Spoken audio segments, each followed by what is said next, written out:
सुप्रभात सुप्रभात सुप्रभात दोस्तों। आशा करती हूँ हम जो जहाँ पर भी हैं अपने अपने कर्तव्यों को सच्चाई के साथ और प्यार के साथ निभाने की जी तोड़ कोशिश किए जा रहे हैं और हम हमारे साधना में माँ बाबा के आशीर्वाद से, गुरु की कृपा से और परमेश्वर की इच्छा से सफल रहेंगे। इसी शुभकामना के साथ चलिए शुरू करते हैं आज की कविता नदी नोदी, लेखक श्री तीनकोरी पात्रो। तो शुरू करें। नदी छारा देश,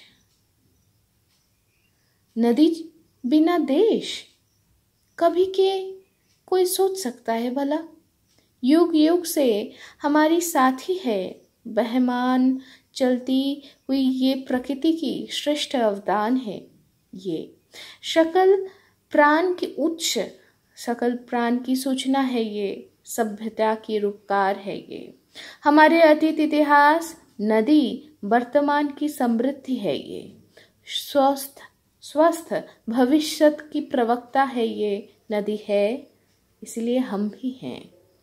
इसलिए तो है स्वस्थ शुद्ध जीवन। नदी के किनारे बैठकर हमें वापस मिलती है खोया हुआ उद्यम। नदी छोड़ दिन नहीं चलती जैसे नाव बिना माझी के रहती है दिशाहीन, नहीं आगे बढ़ सकती। इसीलिए नदी चाहिए ही।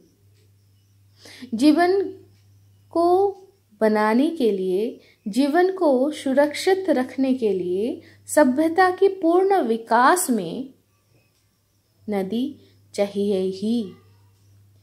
पता है और नहीं वापस पा सकते हैं हम जो सारे नदियाँ खो गए हैं, हमारे ही भूल से, हमारे ही लोभ से। जो सारी नदियाँ अकाल में ही खोया हुआ है अपना रास्ता, अपना गतिपथ, आदिमता के शोषण से, उनके पास हमें जाना होगा।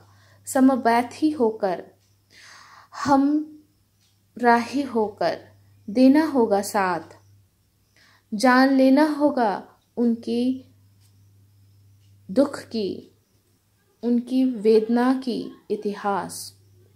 समवेत चेष्टा से, परिचर्या से अगर कोई नदी वापस मिल जाती है, अगर किसी नदी को फिर से मिल जाती है उसके रास्ता, उसका धारा, स्वच्छ धारा पुनः तो लाभ तो होगा इंसानों का ही, लाभ तो होगा इस सभ्यता को ही, लाभ तो होगा सबको ही।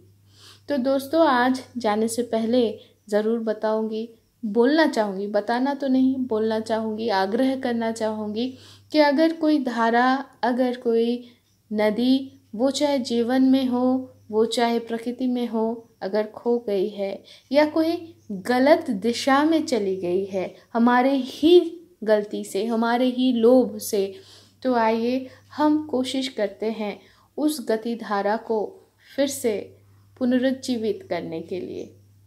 और अगर कोई धारा खिलखिलाती हुई, लहराती हुई बह रही है स्वस्थ स्वच्छ तरीके से, तो आइए उसको संरक्षण देते हैं ताकि ये प्रकृति, ये जीवन धारा और थोड़ा सा हरियाली से भर जाए और थोड़ा सा खुशी से खिल जाए। हाँ, और एक बात है, अगर कोई शिक्षक और अगर कोई पिता देना चाहते हैं इस सेगमेंट में, तो ज़रूर मुझे भेज सकते हैं आपकी रचनाएं। हाँ, एक बात ज़रूर कहना चाहूँगी कि शिक्षक होने के लिए, पिता होने के लिए एक सिखाने के मन, सच्चाई के साथ सिखाने का मन, साहसी मन और एक कोमल हृदय जो सुरक्षा दे सके, ऐसा कोमल हृदय की ज़रूरत है। तो इस सेगमेंट की सूचना ही हुई है मेरे जीवन के सबसे बड़ा दोस्त पहला और सबसे बड़ा दोस्त और सबसे बड़ा शिक्षक को श्रद्धा शो करना होता है क्या, रिस्पेक्ट कभी, जस्ट उनके लिए है। मेरे पिताजी के लिए। तो अगर कोई देना चाहते हैं तो आप सारे वेलकम हैं, please. Think about it that you have with in you that father, that teacher within you who is always ready to teach, to protect the younger generation. If it is so, then please proceed. If you have some thoughts to convey to the younger generation. तो आज के लिए इतना ही, टाटा।